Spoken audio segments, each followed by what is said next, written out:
What is going on, Sooner Nation? This week we have the number 15 Oklahoma Sooners taking on the number 6 Tennessee Volunteers in Norman, Oklahoma at 6:30 p.m. Central Time, which is 4:30 Western Time where I'm at. So 4:30 here.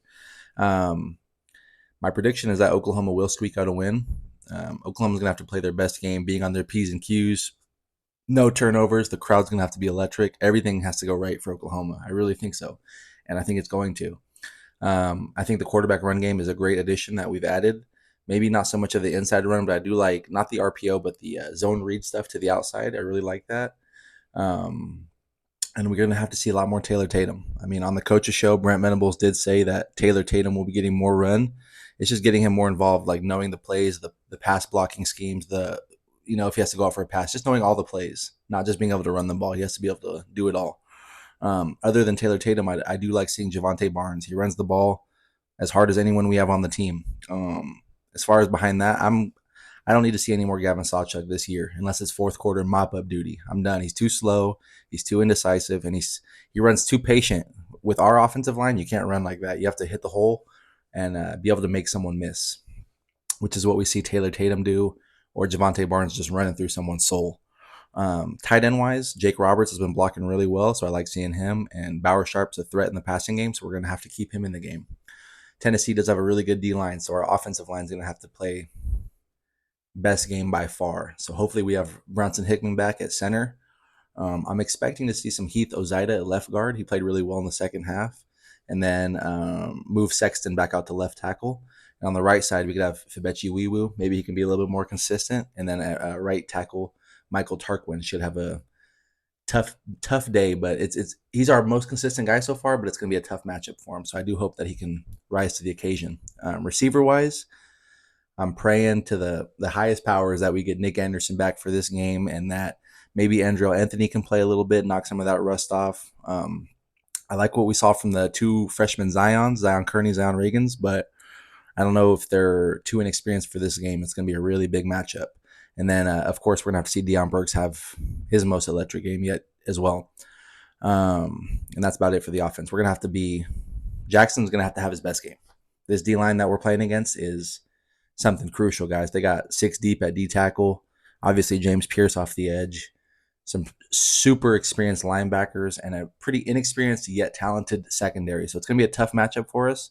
But I do hope that we can scheme up at least a few touchdowns. And then other than that, maybe Jackson Arnold's just running the ball. Maybe another 60-yard game, 70-yard game, and then no interceptions. Cannot have a pick six, cannot have an interception, let alone a pick six.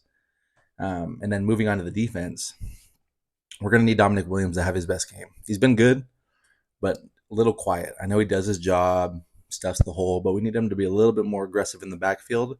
Jaden Jackson's been playing well. I love Jaden Jackson's his quickness off the ball, his disruption in the run game. He's great. And then, of course, big DJ Terry had his best game last week, and we're going to need that again. Also, obviously, Grayson Halton. He's our most disruptive defensive tackle in the backfield. We need him to rush the passer from the interior. Edgewise, I mean, you guys know our Mason Thomas. He needs to have repeat of last week, living in that backfield, making Nico's life very uncomfortable. I don't expect Ethan Downs to get much pressure off the edge, but if he can be good in run support, and then if he can give us a sack or a few QB pressures, that's all we need from him. Linebackers, you guys know what it is. We have the best, in my opinion, the best linebacker in the country, and Danny Stutzman. So this week, guys, their running attack on Tennessee is really lethal. Running back on their team has almost 400 yards already alone. Not the whole team, just him. 387 yards, I believe, on less carries than Jackson Arnold has, which is crazy.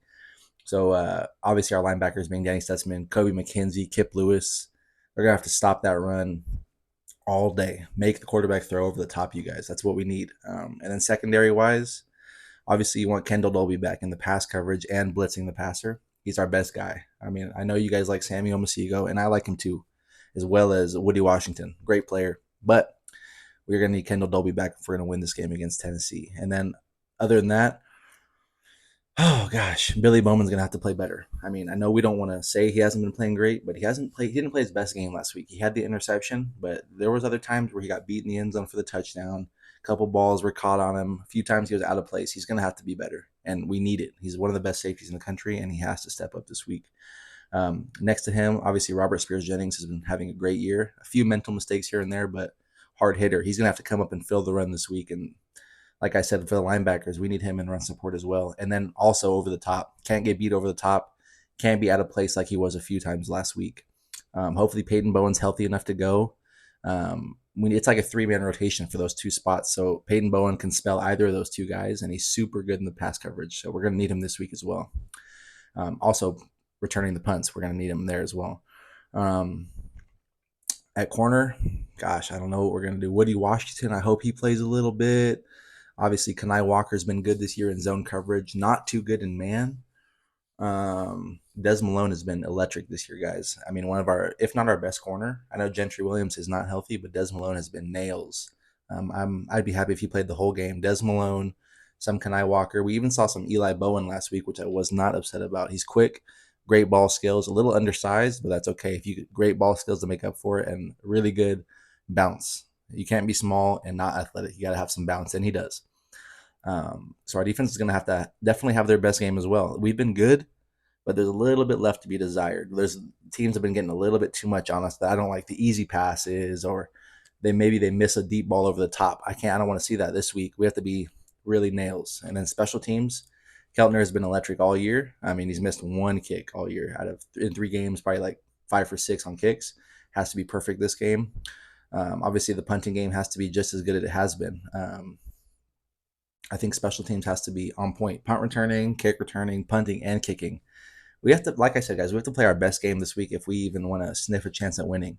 But I do think Brent Venables is going to scheme it up. I think he's going to have our boys ready to play. And like I said, I think we pull this one out 34-31. Boomer Sooner, guys. I really do think we're going to get it. I know not many people are giving us a chance. I think the fans are going to have to show out. They can't be leaving students can't be leaving in the third quarter. This is the biggest game we've had in Norman since Ohio State, if not bigger. Heupel's coming back to town. I mean, come on, we have to have some backbone here. All right, show Tennessee what we got. Show the SEC what we got. This is a huge game going into the year, guys. And I think we're gonna pull it out. I really do. So, with that being said, guys, Boomer Sooner. If you could like and subscribe, I appreciate all you guys. Have a good day.